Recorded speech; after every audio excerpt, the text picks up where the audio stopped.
หลังจากสมัครสำเร็จแล้วเนาะให้เรากดเข้ามาแอปสร้างคำแล้วกดเข้าบ่อนโปรไฟล์ของเราเนาะหม้องข้อมูลของเราเนี่ยกดเข้ามาแล้วเราจะมาเพิ่มบัญชีบัดนี้กดเข้าบ่อนเพิ่มบัญชีเพื่อเวลาเราถึกเลขเงินจะเข้าบัญชีที่เราเพิ่มเข้าไปนี่กดเลือกธนาคารของไผใช้ธนาคารหยังแม่นกดตามธนาคารที่ใช้เลยเด้อส่วนข้อยแม่นใช้การค้าเนาะกดการค้าต่างประเทศแล้วก็ใส่ชื่อบัญชีเราใส่เลย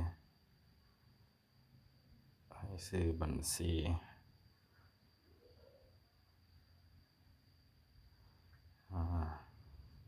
ให้ชื่อบัญชีแล้วมาป้อนเลขบัญชีบัดนี้เลขบัญชีของเรา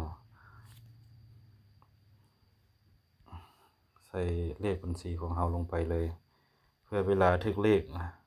เงินก็จะได้โอนเข้าบัญชีที่เราป้อนเข้าไปเนี่ย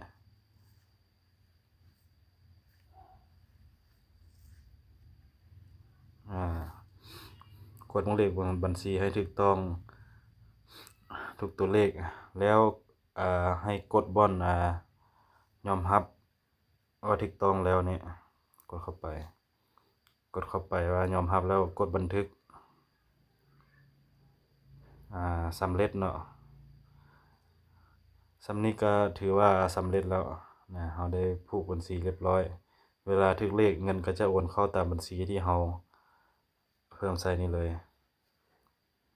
ถือว่าสำเร็จเนาะ